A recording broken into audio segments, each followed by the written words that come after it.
드디어 남자 축구가 금메달을 땄습니다. 야구도 금메달을 따고 안세영이라고 하는 선수도 부상의 투혼 가운데에 입원하게 돼서 부모님은 부상당한 딸이 참 안쓰러워서 포기하라고 얘기했지만 그러나 포기하지 않고 열심히 해서 배드민턴에서 금메달을 땄습니다. 이번에 아시안게임을 통해서 이 배드민턴이라는 건 얼마나 힘든지 한 포인트를 따려고 하니까 땀을 엄청 많이 있더라고요. 그죠? 뭐라고 부사님 한 포인트 따기 위해서. 그리고 우리 강릉의 딸 이민채라고 하는 우리가 강릉 여자 양궁의 막내가 3관왕에 오르기도 했습니다. 그리고 무엇보다도 저는 여자 역도에서 김수현이라고 하는 선수가 각진 동메달을 땄습니다.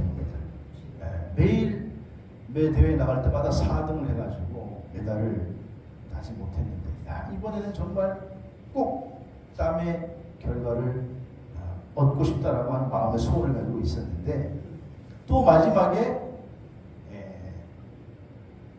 무거운 역기를 들어 올렸는데 그걸 통과되면 메달권에 들어가는데 심판이 불합격, 한 번에 들어 올리지 못하고 이렇게 주춤주춤했다는 거예요. 그래가지고 이 선수는 또 메달을 따지 못하고 그대로 4위로 또 머무는 게 아닌가 그랬는데 다시 비디오 신청을 했는데 이거는 제대로 들었다 그래가지고 동메달을 땄습니다. 드디어 참 마음의 소원이 이루어졌어요. 근데 그 뒷얘기가 영상에서 막 몸을 풀고 있는데 저기 보시면 1, 2등은 북한이 했거든요. 근데 북한 코치가 우리 김수현 선수에게 오더니만 정신 바짝 차려라. 예민한 경우 정신 바짝 차리면 이번에 메달 딸 수 있겠다요. 그렇게 경고해 주더라는 거예요. 그래가지고 정신을 차리고 그리고 했더니 이번에는 동메달 각진 동메달을 따서 눈물을 흘리는 것을 봤습니다. 이게 소원이 이루어지게 된 것이죠. 여러분 오늘 우리들에게도 소원이 있습니다. 소원. 근데 우리들뿐만 아니라 예수님에게도 소원이 있습니다. 오늘 본문은 예수님의 소원에 대해서 말씀하고 있습니다. 오늘 본문 요한복음 17장을 봤는데 우리가 13장, 14장, 15장, 16장, 17장까지 말씀을 전부 가리켜서 우리가 다락방 강화다라는 별명을 붙여요. 예수님께서 마지막 가르침에 해당되는 말씀이기 때문에 다락방에서 말씀하셨다. 그렇게 말씀하고 있는 거예요. 요한복음 13장 2절에 보면 가룟 유다에게 마귀가 들어가서 예수님을 팔려고 생각을 하고 그리고 그걸 행동에 옮기려고 나간 이후에 예수님께서는 다락방에서 제자들에게 이제 마지막 설교, 마지막 가르침을 주시는 게 다락방 강화예요. 오늘 17장에 보면 우리가 오늘 읽은 본문은 그 설교가 아니라 예수님께서 제자들을 위해서 마지막 드린 기도의 내용이에요. 그래서 오늘 본문을 크게 세 부분으로 나누면 먼저 첫 번째는 자기 자신을 위해서 기도하셨고 그리고 둘째는 제자들을 위해서 기도하셨고 셋째는 다른 이들을 위해서 기도하셨는데 오늘 우리가 읽은 말씀은 제자들을 향한 소원이 담겨있는 중보기도의 내용이에요. 예수님께서는 이제 곧 십자가를 지시고 십자가에서 죽으셔야만 합니다. 그런데 지금 예수님께서 불과 몇 시간 남지 않았는데 죽음이 다가오는 그 상황 속에서도 지금 예수님은 제자들을 위해서 중보의 기도를 드리시면서 제자들을 향한 바람, 마지막 소원을 기도하고 계신 것입니다. 저는 오늘 그래서 본문 말씀을 통해서 예수님의 소원이라고 하는 제목을 잡았는데 예수님의 소원 첫 번째는 뭐냐? 예수님은요 우리 성도들이 구별된 삶을 사는 것이 예수님의 소원인 줄로 믿으시기를 바랍니다. 오늘 14절 말씀해 보니까 내가 아버지 말씀을 그들에게 주었사오니 세상이 그들을 미워하였사오니 이는 내가 세상에 속하지 아니함 같이 그들도 세상에 속하지 아니함이니이다. 이렇게 말씀하고 있어요. 예수님이 지금 제자들을 위해서 기도하시면서 저들이 세상 속에 살지만 세상의 문화에 동화되어서 세상의 풍습에 동화되어서 그런 삶을 살지 않게 해달라고 예수님이 기도하고 있다는 거예요. 자, 오늘 성도들은 이 세상을 살아가지만 그러나 이 세상으로부터 이 세상은 성도들을 미워해요. 왜 그러느냐? 오늘 성도들은 세상에 속해 있지 않기 때문에 그렇다는 거예요. 여러분 혹시 그런 말 들어보셨어요? 막 미신 믿는 사람인데 나 미신을 믿으려고 하니까 너무 고난을 많이 받아. 주변에서 자꾸 믿지 말라 그래가지고 너무 고통이 많아. 나 불교 절에 다니는데 1년에 한 번 나가는데 너무 힘들어. 절에 가지 말라 그래가지고 너무 힘들어. 이런 얘기 들어보셨어요? 예? 그런 얘기는 잘 못 들어보죠. 근데 교회 나가려고 그러면 교회 나가지 말라고. 그거 왜 나가냐고. 예수가 있으면 나한테 좀 보여달라고. 하나님 있으면 보여주라고. 내가 그럼 다니라고 그러겠다고. 여러분 신앙생활을 하려고 그러면 이상하게 핍박받아요. 근데 절에 다니려고 그러는데 핍박당했다. 미신을 섬기려고 그러는데 핍박당했다. 그런 말 들어보셨어요? 그런 말 못 들어봤죠. 그죠? 그런 분이 있으면 한번 손 들어보세요. 난 절에 다니려고 그러는데 엄청 핍박받아가지고 나 교회 나왔다고. 이거는 왜 그랬느냐? 이상하게 예수 믿으려고 하면 핍박당해요. 그건요, 세상이 자기들에게 속해 있어요. 우리는 세상에 속해 있지 않아요. 그래서 세상은 우리를 미워한다는 거예요. 그래서 하나님에 의해서 구별된 자들은 핍박을 당하는 거예요. 그래서 세상에서 우리는 예수 믿으려고 하면, 좀 제대로 살아보려고 하면 핍박을 당하는 거예요. 로마서 12장 2절에 보면 너희는 이 세대를 어떻게 본받지 말고 오직 마음을 새롭게 함으로 변화를 받아 하나님이 선하시고 기뻐하시고 온전한 뜻이 무엇인지 분별하도록 하라. 또 뿐만 아니라 에베소 4장 17절에 보면 이제부터 너희는 이방인의 마음에 허망한 것으로 행하는 것 같이 행하지 말라. 우리가 이방인처럼 믿지 않는 사람처럼 그렇게 살지 말라는 거예요. 우리는 구별된 삶을 살라. 그게 예수님의 소원이다. 여러분 하나님의 소원을 이루어드리는 저와 여러분 되시기를 주의 이름으로 축복합니다. 이스라엘 백성들이 애굽에서 해방돼서 광야길을 걸어가게 되는데 그 광야길을 걸어가면서 그들은 가나안 땅을 향해 걸어가고 있어요. 근데 하나님께서 그 여정 속에 그들에게 성막을 지으라고 명령하셨습니다. 그래서 40년 광야 생활을 시나이 반도에서 할 때에 이스라엘 백성의 중심에는 꼭 성막 회막이 쳐 있어요. 그 회막에는 성소와 지성소를 크게 구분할 수 있는데 성소에는 하나님의 임재를 상징하는 진곡의 법궤가 있고 지성소는 감히 주인인 인간이 접근할 수 없는 어린 양의 피로 속죄의 제물을 드리려 할 때만 하나님을 만날 수 있는 특별한 구별 장소의 지성소가 있었습니다. 그러니까 하나님께서는 이처럼 우리에게 거룩한 구별을 요구하시는 거예요. 세상 속에 살아가는 우리 성도들이지만 그러나 하나님께서는 우리에게 구별된 삶을 살기를 원하신다는 거예요. 세상 풍습, 세상 문화에 너무 자연스럽게 빠져들어가지 말라는 거예요. 오늘 예배 참석한 여러분 구별된 삶으로 여러분이 어디를 가든지 여러분이 교회에 있든지 여러분이 세상에 있든지 하나님께 영광을 돌리는 삶을 사시기를 주의 이름으로 축원합니다. 미국 콜로라도 부근에 인디안들에게 전해져 내려오는 전통과 지혜가 있는데 그게 뭐냐 하면 그들은 그 시냇가에서 반짝이는 돌을 봤을 때 이거는 보석이구나. 그리고 다이아몬드를 채취하게 되는데 근데 이게 진짜 다이아몬드인지 가짜 다이아몬드인지 구별하는 방법을 인디언들은 가지고 있다는 거예요. 그 방법은 의외로 간단합니다. 유리구리 같은 데다가 돌을 집어넣는 거예요. 햇볕이 잘 드는 유리구리에 다이아몬드를 집어넣고 다이아몬드를 이렇게 비치는 광채를 보면 이게 진짜 다이아몬드, 보석인지 아니면 그냥 성명 같은 돌덩어리인지를 알 수가 있다는 거예요. 물속에 집어넣으면은 진짜 다이아몬드는 아무리 물속이라 하더라도 어디에라도 형형 색깔의 빛을 다 햇빛을 받아가지고 발하는데 근데 가짜는 찬란한 빛을 발하지 못하더라는 거예요. 맑은 데서는 발하는데 둔탁한 데 들어가면 빛을 발하지 못하더라. 그래서 인디안들의 전에서 내려온 교훈이 뭐냐? 진짜인지 가짜인지는 물에 던져보면 안다. 그렇게 말한답니다. 물에 던져보면. 여러분 오늘 우리가 교회 안에서 예배를 드리지만 교회 안에서 예배를 드릴 때는 하나같이 다 예수 믿는 사람 같아요.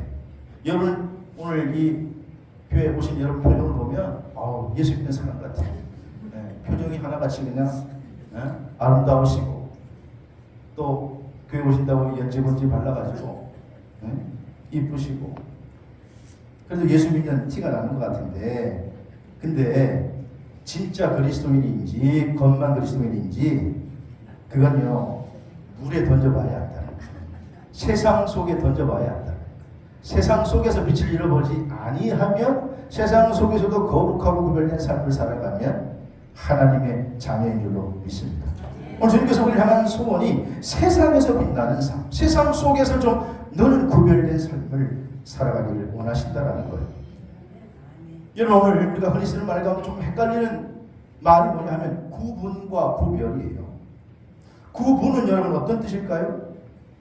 어떤 구분과 구별이 어떤 차이가 있을까요? 구분은 일정한 기준을 가지고 종류를 이렇게 나누는 것을 구분한다 그래요. 그래서 우리가 지금 이렇게 뭐 오른쪽과 왼쪽으로 구분한다. 옛날에 예배당에서 예배 드릴 때는 남자는 남자끼리, 여자는 여자끼리 그렇게 옛날 어른들은 그렇게 드렸다 그래요. 남자와 여자를 구분한다 이렇게 얘기하는 거죠.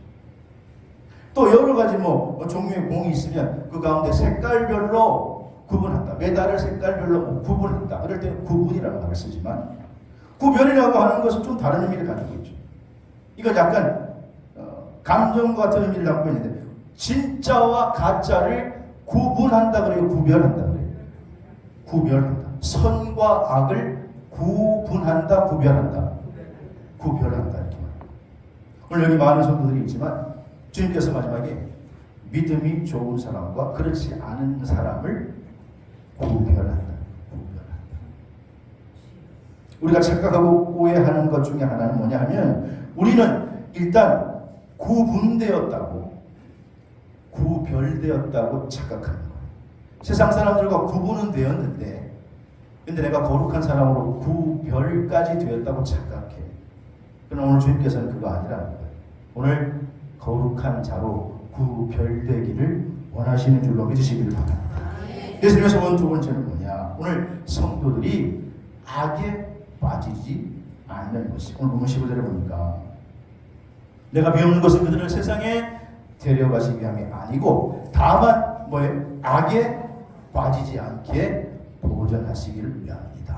지금 예수님께서 지금 제자들을 위해서 하나님께 기도해요.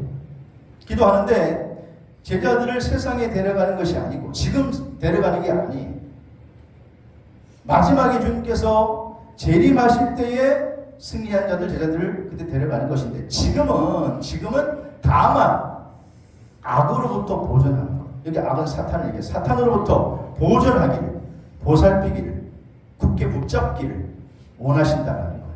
그래서 우리가 육신의 정욕, 안목의 정욕, 이 세상의 자랑에 빠지지 않도록 그들을 좀 보존해 주십시오. 지켜 주십시오. 그렇게 기도하고 계시다는 거예요.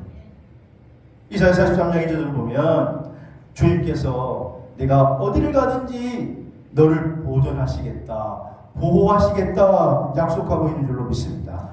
하나님께서 그렇게 보호하시겠다.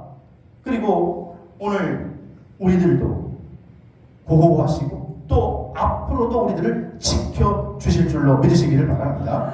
마가복음 14장 38절을 보면 우리 주님께서 그래서 제자들에게 너희들이 시험에 들지 않게 깨어기도 하라. 마음은 이르되 육신이 약하기 때문에 그렇기 때문에 악에 빠지지 않도록 보존하기를 주님께서 기도하고 계신 거예요. 여러분 악이 난무하는 세상 가운데 예수님은 그 제자들을 위해 기도하시면서 이들이 악에 빠지지 않게 하옵소서 그렇게 기도했던 거예요. 여러분 창세 이후로 이 세상은 악이 존재합니다.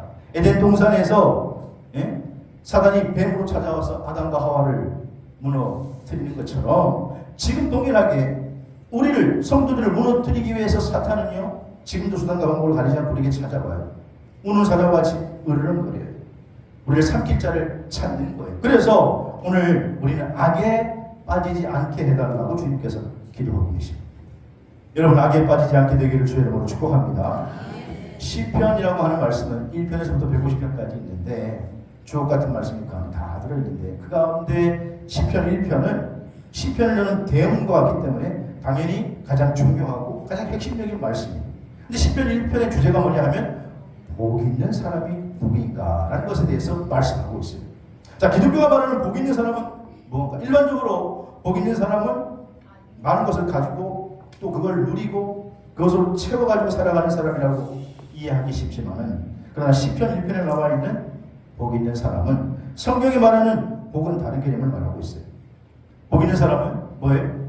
악인들의 꾀를 따르지 아니하고 죄인들의 길에 서지 아니하고 오만한 자리에 앉지 않는 게 그게 복이다.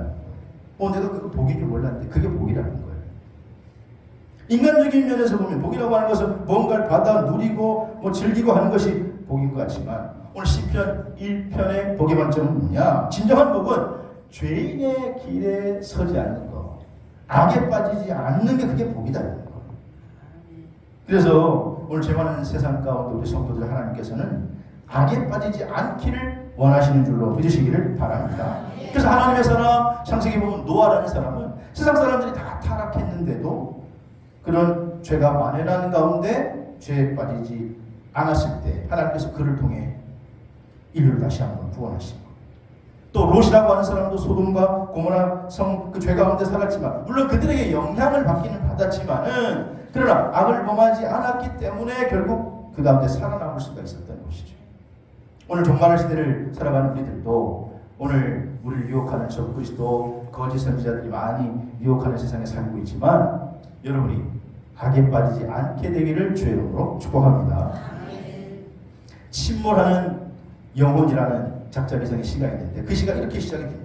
세상의 모든 물이 아무리 애를 써도 배를 결코 가라앉게 할 수는 없다. 그러나 배가 침몰하는 것은 다만 한 가지, 배가 파손되어 안으로 물이 들어올 때이다. 여러분, 배가 침몰하는 건요, 대부분 어떤 큰 풍랑으로 침몰하는 게 아니라는 거예요. 사실 바다를 항해하는 배는 크든 작든 늘 풍랑을 만나게 되어 있잖아요. 그런데 그 배가 엄청난 풍랑을 만나 침몰하는 게 아니라 사실은 작은 물이 배 안에 살살살살 보이기 시작하면서라는 거예요. 여러분, 배라고 하는 것은 쉽게 물에 좌초되지 않죠. 왜냐하면 배에는 복원력이라고 하는 게 있기 때문에 그래요. 우리가 영화를 보면 막 배가 어마어마한 폭풍 가운데 막 만나가지고 배가 막 올라갔다 내려갔다가 안 보여서 이게 어떻게 됐나 그러면 또 다시 올라갔다 내려갔다가 하면서 끝까지 둥둥 떠 있잖아요. 왜 올라갔다가 내려갔다가 기울었다가 넘어졌다가 하면서 다시 떠 있느냐? 배에는 복원력이라고 하는 게 있기 때문에 그래요. 복원력. 배 밑바닥에는 사실 보이지 않는 탱크가 있는데, 거기에는 배를 가라앉지 않게 하는 뭘 집어넣습니까?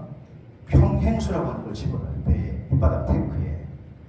그래가지고 그 평행수가 배 칸칸마다 딱 차 있으면 배는 파도를 만나도 넘어졌다가 다시 어떻게 해요? 오뚜기처럼 다시 일어서게 되는 거예요. 복원력. 저번에 그 세월호 사건 났을 때에 원인을 밝히는데 가장 중요한 원인은 뭐예요? 배에 그 차나 많은 화물을 아마 싣기 위해서 그런지 어른들이 욕심을 부려가지고 복원력이 배살았던 거예요. 평행수를 채워야 할 자리에 평행수를 안 채우고 컨테이너 화물을 막 그다가 집어넣었으니 아마 그게 좌초됐을 것이다. 그렇게 원인 결과가 밝혀지는 것이죠. 여러분, 우리 믿음 생활도 마찬가지예요. 오늘 성도들이 이 세상을 살아가면서 엄청난 시련과 풍파를 만나요. 그래서 우리가 기우뚱하고 넘어질 뻔할 때가 있어요. 그런데 우리는 복원력이 있기 때문에 다시 오뚜기처럼 일어설 수 있는 줄로 믿습니다. 다시 믿음의 복원력이 있으면 다시 일어설 수 있는 거예요. 근데 그 믿음의 복원력이라 하는 게 뭐냐? 그게 하나님 말씀과 성령인 줄로 믿으시기를 바랍니다. 하나님 말씀과 성령이라고 하는 평행수로 내 마음에 탱크를 채워넣으면 큰 폭풍이 몰려오면 아이고 넘어질 수 있죠. 넘어져서 기웃동하지만 결코 넘어지는 것이 아니라 다시 일어서게 되는 줄로 믿으시기 바랍니다. 오뚜기를 건들면 넘어지는 것 같지만 다시 일어서는 거예요. 오늘 우리가 하나님 말씀과 성령의 평행수를 가지고 내 마음에 가득히 채웠을 때는 우리는 7번 넘어져도 8번 일어설 수 있게 되는 줄로 믿습니다. 그래서 우리가 악에 빠지지 않게 해달라고 예수님께서 말씀하고 계신 거예요. 여러분, 오늘 사탄은요 우리를 자꾸 넘어뜨리는 거예요. 우는 사자와 같이 그냥 넘어뜨리는, 우는 사자와 같이 와가지고 어른거리면서 자꾸 톡톡 건드려 보는 거예요. 예? 야구가 아니구나. 복싱을 할 때도 요즘 아시아 게임 때문에 복싱을 할 때도 복싱 우리가 잘했는데 요즘 못한다고요. 이 헝그리 정신이 사라져가지고 그런지. 근데 이게 복싱 할 때도 톡 잽을 넣다가 나중에 큰 펀치를 날리는 거거든요. 사탄도 우리를 성도들을 한 번에 안 터뜨리고 톡톡 칩니다. 와가지고 톡톡 쳐봅니다. 근데 만만하면 요거 넘어지겠구나. 어퍼컷을 치는 거예요. 그런데 우리가 하나님 말씀과 성령으로 우리의 믿음의 보건력을 가지고 내 마음의 탱크에 평행수를 가득 채우고 있으면 회복되는 줄로 믿으시기를 바랍니다. 그래서 여러분 우리가 매주마다 예배를 드리고 하나님 앞에 매일 새벽 기도를 드리고 또 예배를 주일날 드렸는데 또 수요예배를 또 드리고 하는 이유가 뭐냐 하면 내 마음에 하나님 말씀과 성령으로 평행수를 채우기 위함인 줄로 믿으시기 바랍니다. 자꾸 이게 물이 빠지면 비틀비틀거리는 거예요. 평행수가 빠지면 자꾸 채워야 되기 때문에 그래서 제자들이 앞으로 사단의 집요한 공격을 받을 텐데 그걸 잘 하시는 주님께서 그래서 너희들이 악에 빠지지 않게 해달라고 기도하시는 거예요. 근데 여러분 이 악에 빠지지 않으려면 믿음의 복원력을 늘 유지하시기를 주의 이름으로 축복합니다. 세 번째 오늘 예수님의 소원은 뭐냐? 오늘 17절에 보니까 성도들을 말씀으로 거룩하게 하는 것이 예수님의 소원이라는 거예요. 여러분 그래서 우리 주님의 기도를 자세히 좀 살펴보면 우리 주님께서는 우리 성도들이 세상의 유혹과 시험 가운데 좀 지켜달라고 하는 기도를 앞부분에 드리셨고 뒷부분에서는 이제 우리가 앞으로 해야 할 미래적인 측면 이렇게 우리 성도들이 되게 해주십시오라고 소원하고 있는데 그게 뭐냐? 말씀, 진리의 말씀으로 우리가 거룩하게 해주십시오. 그렇게 기도하고 있다는 거예요. 앞부분엔 조금 걱정이라면 뒷부분은 예수님이 우리에 대한 기대를 말씀하고 기도하고 있는 거예요. 여러분 우리 미래에 대한 예수님의 기대는 뭐냐? 우리가 말씀으로 거룩해지는 것인 줄로 믿으시기를 바랍니다. 거룩이라고 하는 말을 해나로 하기야죠 이렇게 말하는데 성별되다, 구별되다 그런 말이에요. 그래서 우리는 예수님께서 성별되고 구별되는 것을 원하신다. 말씀으로 진리로 거룩하게 성별되는 것을 원하신다. 시편 119편 9절에 보니까 청년이 무엇으로 행실을 깨끗하게 하리요? 주의 말씀을 지킬 따름입니다. 말씀으로 우리가 거룩해진다는 거예요.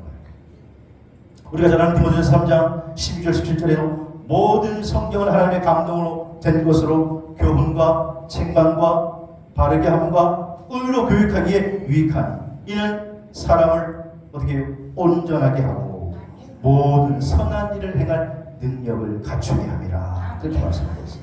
결국 하나님의 말씀이 우리를 온전하게 하고 모든 일을 행할 능력을 준다는 거예요. 여러분 혹시 소설가 공지영 작가를 아십니까? 이 공지영 작가가 원래 크리스천이 아니었었는지 아니면 원래 믿었는데 나중에 믿음을 회복했는지 나의 하나님 공부라고 하는 칼럼에서 자기의 일상을 돌아보며 이렇게 고백해요. 공지영 작가 삶에 우환이 많았는데 고통 중에 이혼녀의 세월을 지날 때 돈 한 푼 없이 아이 셋이 다 학교에 다니는데 나는 도망치고 싶었다.